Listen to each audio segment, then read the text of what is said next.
Monetary policy के application oriented questions दिखते हैं। What will be the nature of the monetary policy? जब RBI undertake करेगी following, increase हो रहा है रेपो रेट 50 बेसिस पॉइंट से, तो कॉन्ट्रैक्शनरी मॉनेटरी पॉलिसी होगा। कॉन्ट्रैक्शनरी एंड एक्सपांशनरी में डिफरेंस क्या होता है? जब मार्केट के अंदर गवर्नमेंट को लगता है कि पैसा देना है, तो क्या करेगी गवर्नमेंट?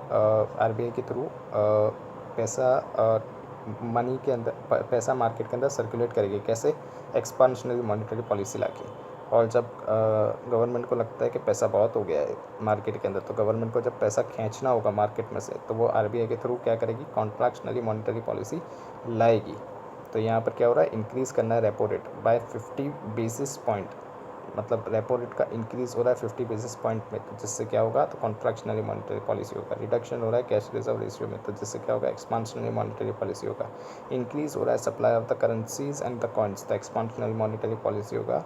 टर्मिनेट करना है मार्जिनल स्टैंडर्ड फैसिलिटीज़, तो ये क्या होगा? तो ये कॉन्ट्रैक्शनली मॉनेटरी पॉलिसी होगा। इंक्रीज़ करना है interest rate chargeable by the commercial banks, तो ये क्या होगा? तो कॉन्ट्रैक्शनली मॉनेटरी पॉलिसी होगा। सेल करना है securities in the open market, तो ये क्या होगा? कॉन्ट्रैक्शनली मॉनेटरी पॉलिसी होगा। इनिशिएट करना है रिवर्स रेपो ऑपरेशंस, तो ये क्या होगा? तो ये एब्सॉर्ब हो रहा है liquidity in the system. Change करना है एसएलआर को, तो influence the availability of the resources in the banking system for lending. Audit देखते हैं, meaning and the definitions of the audit. Audit क्या? एक इंडिपेंडेंट एग्जामिनेशन है फाइनेंशियल इन्फॉर्मेशन का कोई भी एंटिटी का, चाहे वो प्रॉफिट ओरिएंटेड है नहीं है, इरिस्पेक्टिव कि उसका साइज़ एंड लीगल फॉर्म क्या है। जब ये एग्जामिनेशन कंडक्ट किया जाता है एक व्यू के साथ कि एक्सप्रेस करना है ओपिनियन देयर ऑन। पर्सन जो कंडक्ट कर रहा है ऑडिट, उसको टेक केयर करके चलना पड़ेगा और एंश्योर्स करके चलना पड़ेगा कि जो फाइनेंशियल स्टेटमेंट है वो मिसलीड नहीं करेंगे किसी को भी। इसके लिए उसको खुद को सेटिस्फाइड करना पड़ेगा। वो खुद को कैसे सेटिस्फाइड करेगा? तो अकाउंट्स जो हैं, जो कि ड्रॉन अप किए गए हैं, वो रेफर करने चाहिए entries in the books of account से। जो entries in the books of accounts है वो एडिक्वेटली सपोर्ट करनी चाहिए सफिशिएंट एंड अप्रोप्रिएट एविडेंस से। नन ऑफ द एंट्रीज़, कोई भी एंट्रीज़ बुक्स ऑफ अकाउंट्स के अंदर ओमिट नहीं होनी चाहिए। नथिंग और कुछ भी जो बुक्स ऑफ अकाउंट्स के अंदर नहीं है वो स्टेटमेंट के अंदर भी नहीं आने चाहिए। इंफॉर्मेशन जो कन्वेट की जा रही है बाय द स्टेटमेंट वो क्लियर होनी चाहिए, अनएम्बिगुअस होनी चाहिए। अनएम्बिगुअस का मतलब उसमें कोई डिलेमा नहीं होना चाहिए। फाइनेंशियल स्टेटमेंट अमाउंट्स जो है वो properly classified, described and disclose की जानी चाहिए as per accounting standards. Statements of the accounts जो है वो ट्रू एंड फेयर पिक्चर्स दिखाने चाहिए ऑपरेशनल रिजल्ट्स के एंड असेट एंड लायबिलिटीज़ के। एग्जाम्पल देखते हैं, जब ऑडिटिंग की जा रही थी books of accounts of the talented and efficient limited का फॉर द फाइनेंशियल ईयर 2021, तो ऑडिटर ने मेंशन, जो ऑडिटर है अबाव मेंशन कंपनी का, वो ऑब्जर्व करता है कि रिपेयर्स एंड मेंटेनेंस का expenses 1,30,000 and power fuel expenses 2,92,000 का है, जो कि रिकॉर्ड नहीं किया गया बुक्स ऑफ अकाउंट्स के अंदर। लेकिन ये अपीयर कर रहा है फाइनेंशियल स्टेटमेंट यानी कि प्रॉफिट एंड लॉस अकाउंट के अंदर of the above mention company. After observation के बाद ऑडिटर्स जो है टैलेंटेड एंड एफिशिएंट लिमिटेड का, वो ये कंक्लूजन तक पहुंचा कि जो फाइनेंशियल स्टेटमेंट है वो प्रेजेंट नहीं कर रहे हैं true and fair pictures of the operational results of the talented and efficient limited of the financial year 2021। Objectives क्या है ऑफ द ऑडिट? ऐसे 200 ओवरऑल ऑब्जेक्टिव्स है इंडिपेंडेंट ऑडिटर का। इसके अंदर 2 ऑब्जेक्टिव्स हैं कि ऑब्टेन करना है रीजनेबल एश्योरेंस के फाइनेंशियल स्टेटमेंट पूरे के पूरे फ्री है मटेरियल मिस स्टेटमेंट से। चाहे मटेरियल मिस स्टेटमेंट में क्या आता है, तो फ्रॉड या तो एरर से मटेरियल मिस स्टेटमेंट होता है। ये एनेबल करता है ऑडिटर को एक्सप्रेस करने का लिए उसका ओपिनियन कि जो फाइनेंशियल स्टेटमेंट है वो प्रिपेयर किए गए हैं इन ऑल मटेरियल रेस्पेक्ट्स के अंदर वो प्रिपेयर किए गए हैं, मतलब उसने सारे मटेरियल रेस्पेक्ट चेक कर लिए हैं और वो वैसे ही प्रिपेयर किए गए हैं, और वो किस बेसिस पे प्रिपेयर किए गए हैं? As per applicable accounting framework के बेसिस पे प्रिपेयर किए गए हैं। सेकंड ऑब्जेक्टिव क्या होता है? रिपोर्ट करना है ऑन द फाइनेंशियल स्टेटमेंट के ऊपर रिपोर्ट करना है और इसको कम्युनिकेट भी करना है as per the applicable accounting standards के बेसिस पे, यानी रिक्वायर्ड स्टैंडर्ड्स के बेसिस पे, as required by the standards. Standard भी बोलता है कि आपको क्या करना है, रिपोर्ट करना है फाइनेंशियल स्टेटमेंट को एंड कम्युनिकेट भी करना है, जो कि रिक्वायर्ड भी किया गया है ऐसे इसके अंदर, स्टैंडर्ड्स ऑन ऑडिटिंग के अंदर, in accordance with the auditors finding. उसने क्या किया उसके अंदर फाइंड किया, उसको सबको फाइनेंशियल स्टेटमेंट में उसको सबको रिपोर्ट करना है और उसको कम्युनिकेट करना है। वाइल ऑडिटिंग, जब ऑडिट कर रहे थे books of accounts different and capable limited का for the financial mister Z जो ऑडिटर है अबाउ कंपनी का, वो एक्सप्लेन कर रहा है उसकी न्यू ऑडिट टीम मेंबर्स को कि जो ऑब्जेक्टिव्स है for the audit of the company, वो क्या समझा रहा है और उसके टीम मेंबर्स को कि क्या क्या ऑब्जेक्टिव्स होते हैं ऑडिट के, ऑडिटर के, while going through the financial statement of the company. जब ये लोग financial statement of the financial statement जो थे डिफरेंट एंड कैपेबल लिमिटेड के, वो जब ये लोग देख रहे थे तो ऑडिट टीम ने ऑब्जर्व किया है कि बहुत सारी एरर्स हैं किसके अंदर, बहुत सारी एरर्स हैं एक्सपेंस के हेड के अंदर, बहुत सारी एरर्स हैं जो कि मटेरियल भी हैं और वो कंप्लाइंस भी नहीं कर रहे हैं requirement of the companies act 2013, मतलब कंपनी कंप्लाइंस भी नहीं कर रही है कंपनीज एक्ट 2013 का। जब ऑडिट टीम डिस्कस करती है ये मैटर्स को मिस्टर जेड के साथ, तो ये लोग ये कंक्लूज़न तक पहुंचते हैं कि ऑडिटर को ऑप्टेन नहीं हुआ है रीजनेबल एश्योरेंस, यानी ऑडिटर रीजनेबल एश्योरेंस नहीं ले पाया है and were unable to express his opinion, और वो एक्सप्रेस भी नहीं कर पा रहा है उसका opinion financial statement of the company के लिए। Overall objectives of the auditor क्या होता है, ऑप्टेन करना है रीजनेबल एश्योरेंस, एंश्योर्स करना है कि फाइनेंशियल स्टेटमेंट जो पूरे हैं वो फ्री हैं from the material miss statement से, कम्युनिकेट करना है रिक्वायर्ड जो किया गया है एसएस के द्वारा, रिपोर्ट करना है फाइनेंशियल स्टेटमेंट में। स्कोप क्या होता है ऑडिट का, तो स्कोप मतलब कितना दायरा हमको चेक करना है जब हम लोग ऑडिट करने जाएंगे। तो ऑडिट को ऑर्गेनाइज्ड किया गया है कि वो कवर करेगा एडिक्वेटली सारे एस्पेक्ट्स ऑफ द एंटरप्राइज जो कि रिलेवेंट है फाइनेंशियल स्टेटमेंट से, मतलब फाइनेंशियल स्टेटमेंट से जो भी एस्पेक्ट्स रिलेवेंट है एंटरप्राइज के, उसको सबको वो एडिक्वेटली कवर करेगा। To form an opinion form करना है फाइनेंशियल स्टेटमेंट के ऊपर, रीजनेबली सेटिस्फाइड, ऑडिटर खुद रीजनेबली सेटिस्फाइड होना चाहिए कि जो इन्फॉर्मेशंस कंटेंट है वो अंडरलाइन अकाउंटिंग रिकॉर्ड्स के हिसाब से है and other source of the data के हिसाब से है, वो रिलायबल है एंड सफिशिएंट है, एंड उसके बेसिस पे ही फाइनेंशियल स्टेटमेंट को प्रिपेयर किया गया है। जब ऑडिटर ओपिनियन को फ्रेम करता है तो ऑडिटर को डिसाइड करके रखना पड़ता है कि जो रिलेवेंट इन्फॉर्मेशन है वो प्रॉपर्ली डिस्क्लोज की गई है फाइनेंशियल स्टेटमेंट में, subject to the statutory requirement, जो भी स्टैट्यूटरी रिक्वायरमेंट थी उसके हिसाब से सब डिस्क्लोज किया गया है फाइनेंशियल स्टेटमेंट में। Reliable and sufficient informations contained हुई है कि नहीं, वो भी ऑडिटर को ध्यान में रखना पड़ता है, असेस करना पड़ता है कि reliable and sufficient informations contain की जा रही है।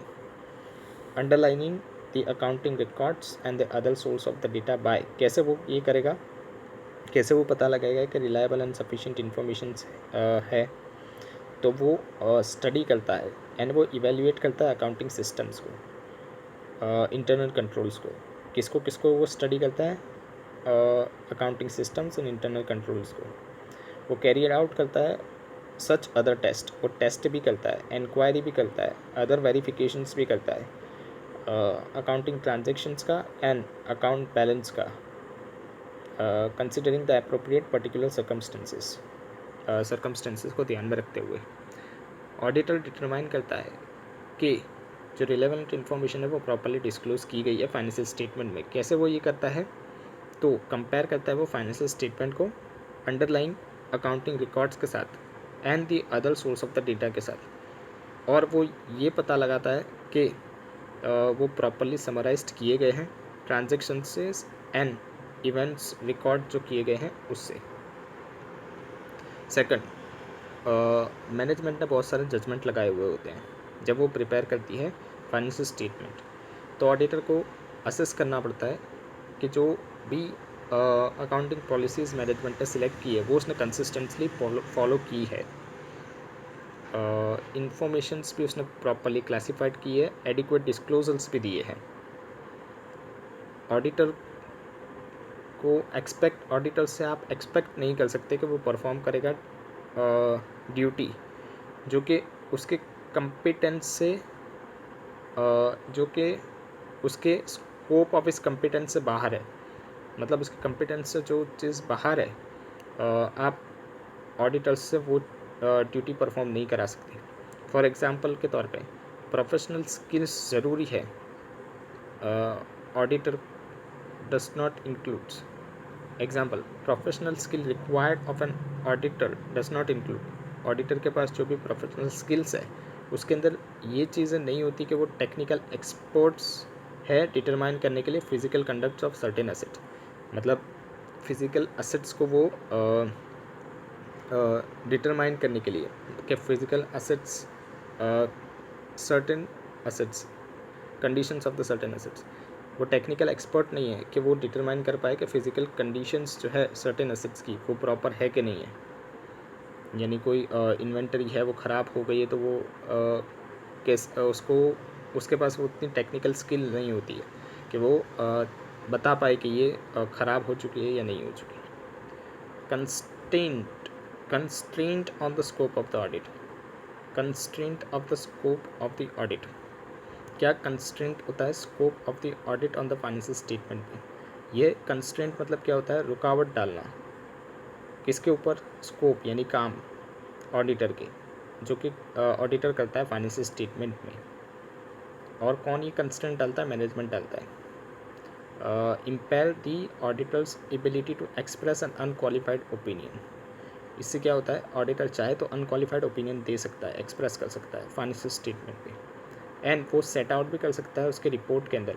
एंड क्वालिफाइड ओपिनियन या तो डिस्क्लेमर ओपिनियन भी वो एक्सप्रेस कर सकता है, जो भी उसको सही लगे वो ये कर सकता है अगर मैनेजमेंट कंस्ट्रेंट डालता है स्कोप ऑफ द ऑडिट के ऊपर ऑफ द फाइनेंशियल स्टेटमेंट, यानी बाधाएं डालता है अगर मैनेजमेंट, तो वो ये कर सकता है। Aspects to be covered in the audit, क्या क्या चीज़ें कवर्ड होती है ऑडिट के अंदर, कौन से एस्पेक्ट्स कवर होते हैं। तो पहला, examinations of the system of the accounts and internal control, system of the accounts and internal control को एग्जामिन करना है कि वो अप्रोप्रिएट है ना बिजनेस के लिए, एंड वो proper recording of all the transactions, and सारे जो भी ट्रांजेक्शन है वो प्रॉपरली रिकॉर्ड कर रहे हैं ना, उसको भी एग्जामिन करना है। एग्जाम्पल के तौर पे, while conducting the audit of extremely careful limited for the financial year 2021, engagement partner of WY, an associate auditor of the company, explained the audit team members about the importance of the verifying the existence and the proper working of the systems of the internal control. He explained further that the internal control relating to the financial transactions are adequate and working properly. Confidence of the auditor on the books of the accounts and thereby the financial statement increase, and subsequently the details audit procedures on the various transactions would be effective and efficient. Aspects क्या होते हैं जो cover किए जाते हैं audit के अंदर, तो examine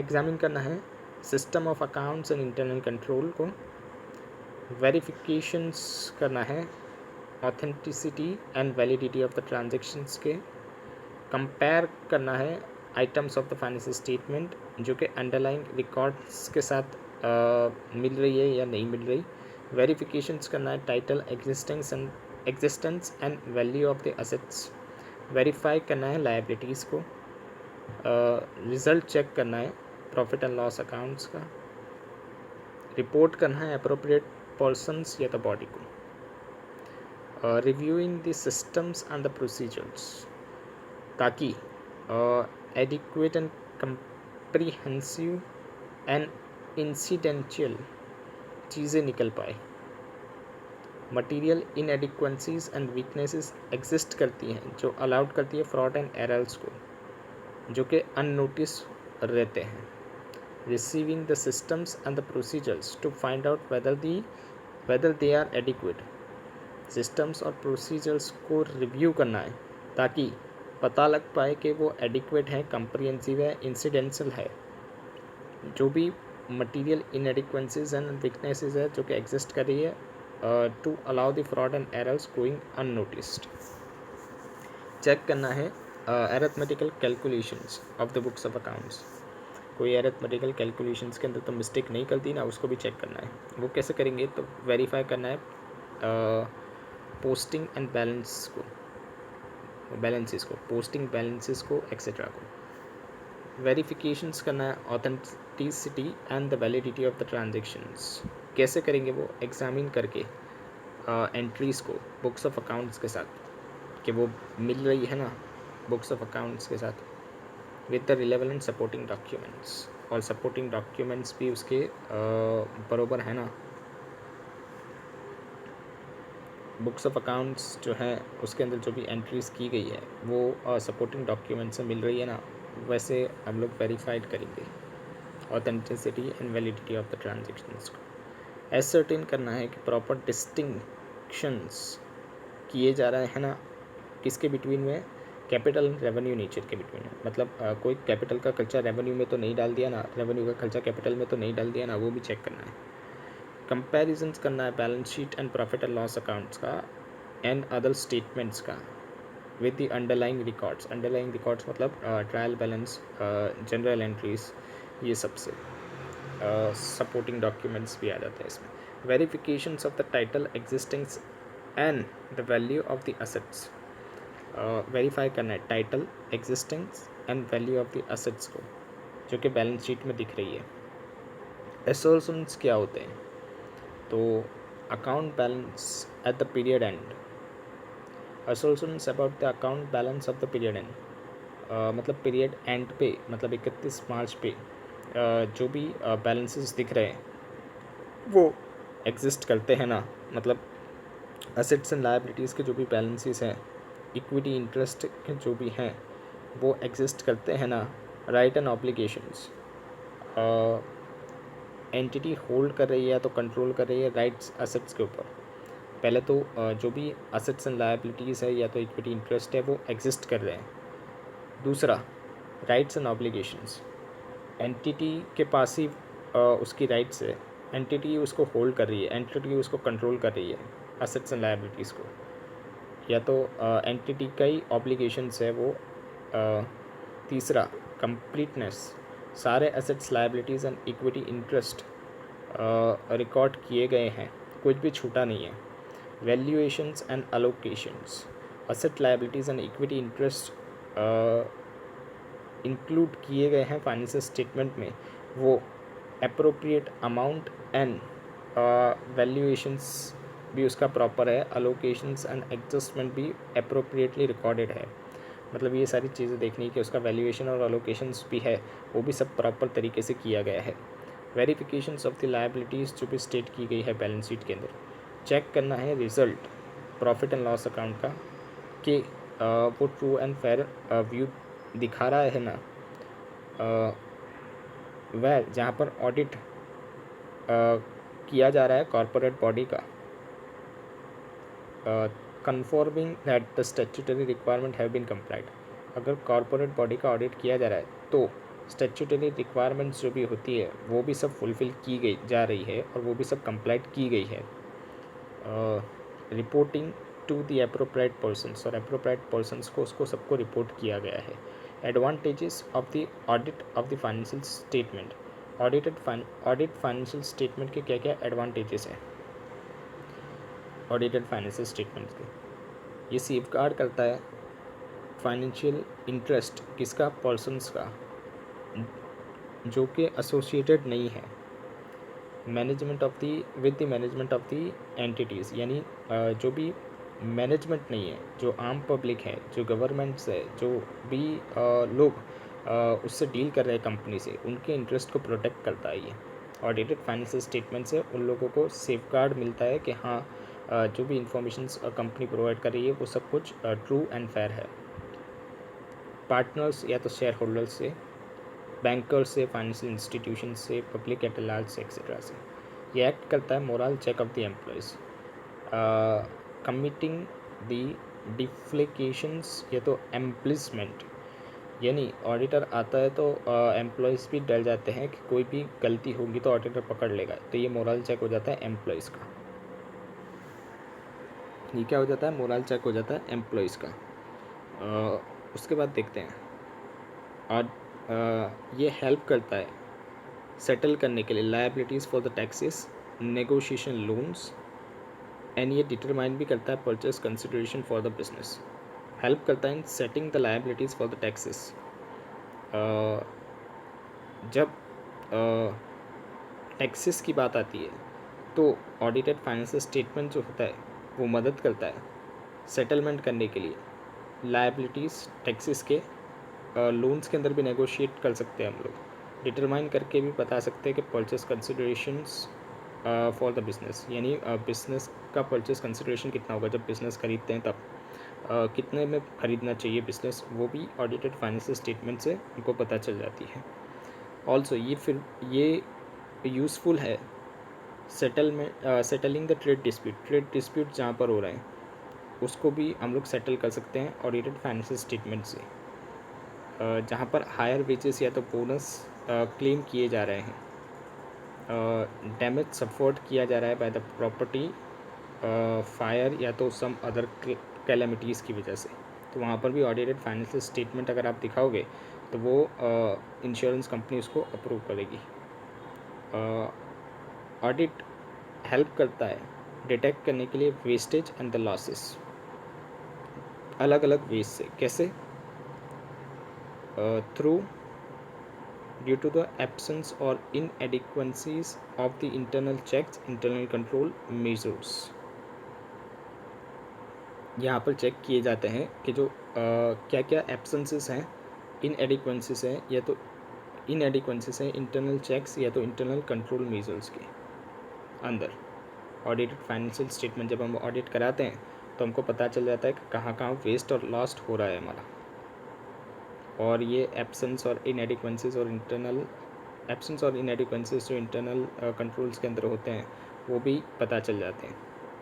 necessary books of accounts जो हैं वो अलाइट कर रहे हैं ना रिकॉर्ड से, और वो प्रॉपरली कैप्ट करके रखे हैं ना क्लाइंट ने, कोई उसमें डेफिशिएंसीज तो नहीं है ना, inadequacies तो नहीं है ना, ये भी पता चल जाता है।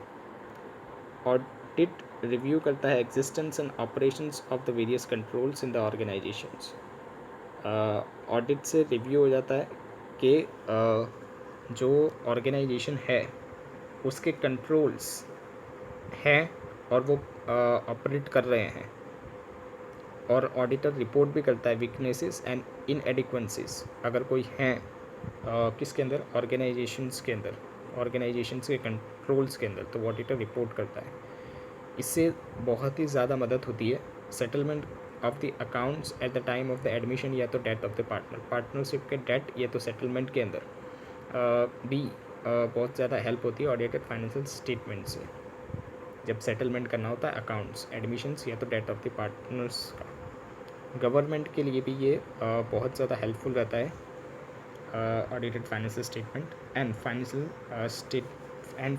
And certified financial statement. ये इससे क्या होता है, लाइसेंस भी आसानी से मिल जाते हैं पर्टिकुलर ट्रेड के लिए, इसलिए ये गवर्नमेंट को भी ज़रूरी रहता है, गवर्नमेंट की